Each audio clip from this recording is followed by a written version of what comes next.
Class 6th दीपमणि का Sanskrit chapter number 2 page number 4 chapter start करेंगे हम। जिस तरह से हिंदी में वर्णमाला होती है उसी तरह से संस्कृत में भी वर्णमाला होती है। कुछ डिफरेंस होता है इन दोनों में जो मैं आपको इस चैप्टर में बता दूंगी कि सिर्फ यही डिफरेंस है इसमें और उसमें हिंदी वर्णमाला में, ताकि आपको हिंदी कुछ कन्फ्यूज़न ना हो। सिर्फ कुछ शब्दों की वजह से आप हिंदी वर्णमाला और संस्कृत वर्णमाला में कन्फ्यूज़ हो जाते हैं। चैप्टर स्टार्ट करते हैं हम।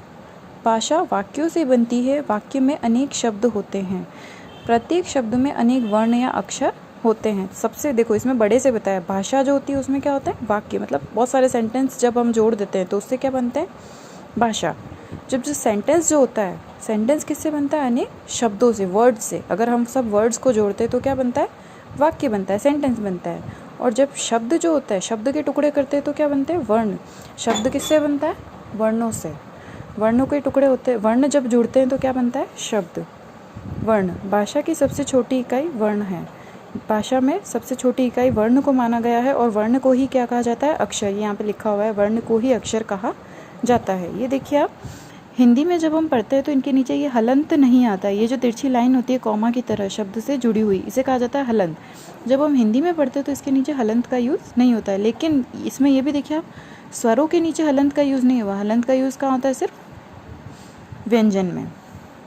नेक्स्ट आ जाइए, वर्णमाला। वर्णों के समूह को वर्णमाला कहते हैं। जब बहुत सारे वर्ण एक साथ मिल जाते हैं, वर्णों का एक ग्रुप बन जाता है, उसे कहते हैं वर्णमाला। वर्ण जो होते हैं दो प्रकार के होते हैं, स्वर वर्ण और व्यंजन वर्ण। स्वर्ण को संस्कृत में बोलते हैं अच और व्यंजन को बोलते हैं हल। इसमें आपको नहीं दे रखा है बट आप नॉलेज के लिए आपको पता होना चाहिए कि स्वर को बोलते हैं अच और व्यंजन को बोलते हैं हल।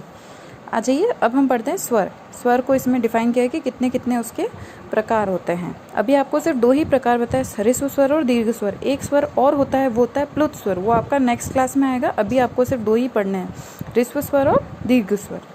स्टार्ट कीजिए। स्वर वर्ण का उच्चारण करते समय किसी दूसरे वर्ण की सहायता नहीं लेनी होती है। स्वर वर्णों की संख्या कितनी है, 13। स्वर जो होते हैं बिना किसी सहायता के काम में लिए जाते हैं। इन्हें बोलने के लिए किसी भी अन्य शब्द की या अन्य किसी वर्ण की सहायता नहीं लेनी पड़ती। ये क्या होते हैं, बिल्कुल स्वतंत्र होते हैं। तो ये होते हैं स्वर व्यंजन। स्वर व्यंजन आपको स्वर वर्ण जो है आपको बताए हैं दो प्रकार के, ह्रस्व स्वर और दीर्घ स्वर। ह्रस्व स्वर अ ई उ री री और दीर्घ स्वर आ ई उ री ए ऐ ओ औ। ये होते हैं 8 और ये होते हैं 5।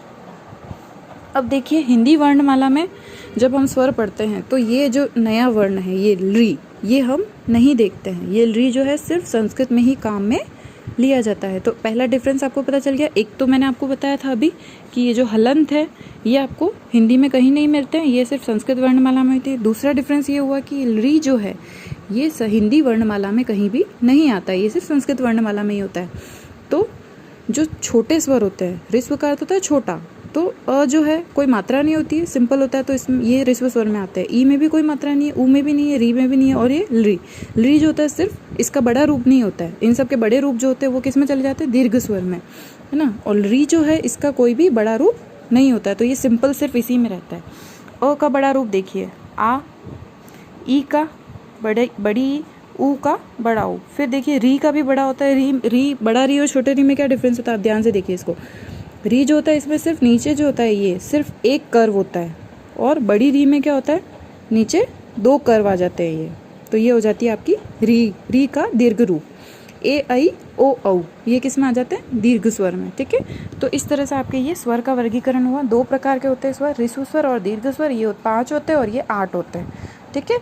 ह्रस्व स्वर को बोलने में कम समय लगता है, दीर्घ स्वर को बोलने में ह्रस्व स्वर से दुगुना समय लगता है। जैसे इस अ और आ, तो क्या होता है इसमें जो जितना कम समय लगता है उसी का दुगना समय हमें किस में लगता है, दीर्घ स्वर में, ठीक है। ये स्वर आपके यहाँ पे कंप्लीट होते हैं। अब हम आ जाते हैं व्यंजन पर।